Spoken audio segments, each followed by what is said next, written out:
My name is Debbie Ison of Tranquil Awakenings Lincoln. I am a therapist and a trainer of therapists.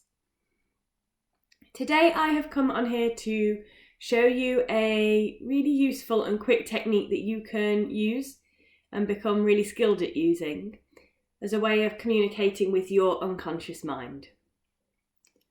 Now, there are times in our lives when a decision will come to us easily, or when we know exactly what we're feeling or why we're behaving in a certain way.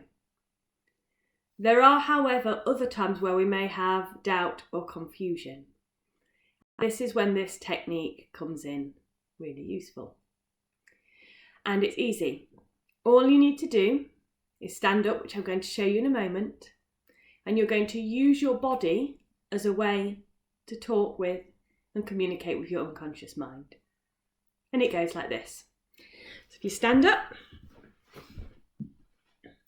and I'm going to stand to the side so you can see what I'm doing. When I'm doing this, I choose to put my hand over my heart area, thymus. You don't have to do that, however, you can have your hands down by the side. And we're going to talk directly to our unconscious mind. So if I was doing this on myself, I would do it in my head. I'd say the words in my head. But for the demonstration, I will say it out loud just to show you how easy it is. So I'm going to ask my unconscious mind to move my body to represent a yes response. Okay. So unconscious mind, please move my body to give a yes response. And I just wait. So my unconscious gives the yes response as a lean forwards. And what's fascinating about this is it feels very different to when I'm consciously leaning myself forwards by conscious choice. It's simply just waiting and noticing. When I ask, I tend to close my eyes so I can really feel the sensation. Particularly when I first started doing this, it was a very slight movement, so I really needed to focus and be aware of what was happening with my body. However, the more practiced I got at it, the easier it became, and the more pronounced the movement was. It may be the same for you. So now I'm going to repeat the process for a no response. So, unconscious mind, please move my body to give me a no response. And it leans me backwards. Now your yeses and nos might be different. You might lean in the opposite direction. Some people might sway from one side or the other. Other people might notice something different happening in their body.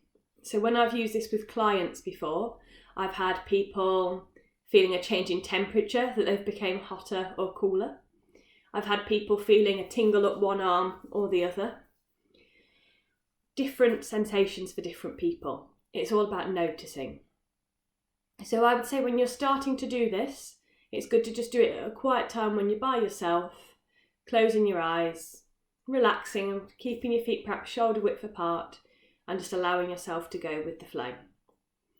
And as I say, to start with, it might be very small, but the more you do it, the more noticeable it becomes and the more easier it is to become aware of what your body's doing and why. If you find you're not getting a response, one of the things you could try is tapping down the side of your hand where this little finger is. Giving that a tap. Just for a few seconds. And then what I would suggest you do is you place your hands over your thymus. Take a big breath in. Hold the breath. And then slowly exhale as you say in your mind to yourself the word balance. Balance. And then do it again. This could also help you if for one day for some reason your body's doing the opposite or different to what it normally does when you try this. Now, once you've got your yeses and nos, you can then start using it to your advantage. And to start with, you might just want to get used to it and practice by asking yourself little questions of things you know either to be true or not true. So you could say something like this. So, speaking to my unconscious mind, my name is Debbie Ison. Got a yes response. My name is John Smith. a no response. Just to note, if you are married and you've changed your name and you had a different maiden name before or a different name in the past, your unconscious mind might not recognise your new or current name as being the name it goes by. So it's always good to check that as well if you get a no response when you ask your name. Okay, so once you've got this information, what you can then do is you can use it at different times in your daily life to help you. So it might be that you've got a decision to make. Perhaps you're thinking of applying for a new job and you're not quite sure, should you do it or should you not? And your own thought processes are starting to get in the way. So what this does, it allows you to really reconnect with your intuition and the choice that your unconscious mind wants you to take. So for that, you could ask the unconscious mind, should I take the new job? And get a yes or no. Another way you could do that is a clear statement of, by taking the new job, I'm happier and healthier. Or taking this new job is the right choice for me. Or staying in my current job is the right choice for me. Whatever you do, whether it's a question or a statement, you need to have a yes or a no answer. There's no point asking something like, just go for example, what's my favourite colour? Because there's lots and lots and lots of different choices. It would need to be something instead like, my favourite colour is blue. Or is my favourite colour blue? So you can use it for making decisions. I've also used it on myself for things like, I was having some food intolerances a while ago. I knew that I was getting a stomachache, but I didn't know what was causing it. And so I used this to go through a process of elimination to find out what it was that was causing the intolerance. And my unconscious mind gave me the answer. And even I, as a therapist that's used this for a long time, still always feels a little bit sceptical. However, I removed that food from my diet and I found that the stomachache went, as well as actually feeling better within myself. Now, you can use this pretty much for anything. I sometimes use it for very trivial things, like if I'm going around the supermarket and I can't think what food to buy for dinner, I can't decide, I will go around and I'll sort of sneakily look around me to see if anyone else is watching me. And then I'll ask my unconscious mind things like, should I buy potatoes for dinner? Should I buy rice? And then I'd find out the answer and I'd make my decisions based on that. Now, make sure as well that you phrase your questions really clearly. If there's any ambiguity or you change your mind as you are thinking of the question, that can confuse your unconscious mind. So there have been times when I've started to phrase a question in one way, but then I've thought about something different. And because I've had a thought, and I'm also speaking at the same time, the unconscious mind doesn't know which one to answer. So if you get an answer that you don't think is accurate or correct, it is worthwhile rephrasing the question in a slightly different way.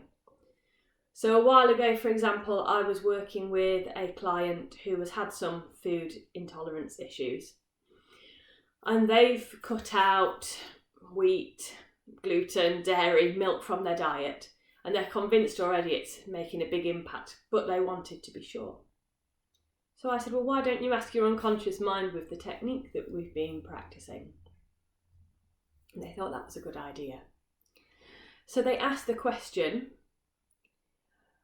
now that I've removed those foods from my diet, is that helping to heal my body?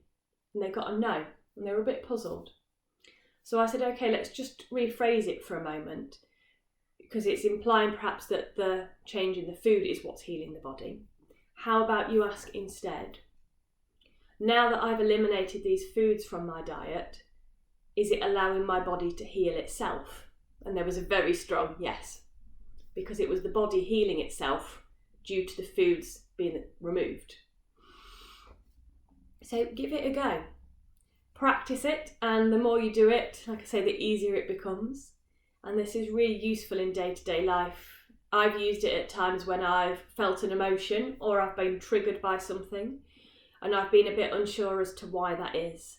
And it's helped me find out the information that I need by asking things like, Is it rooted in an issue from childhood?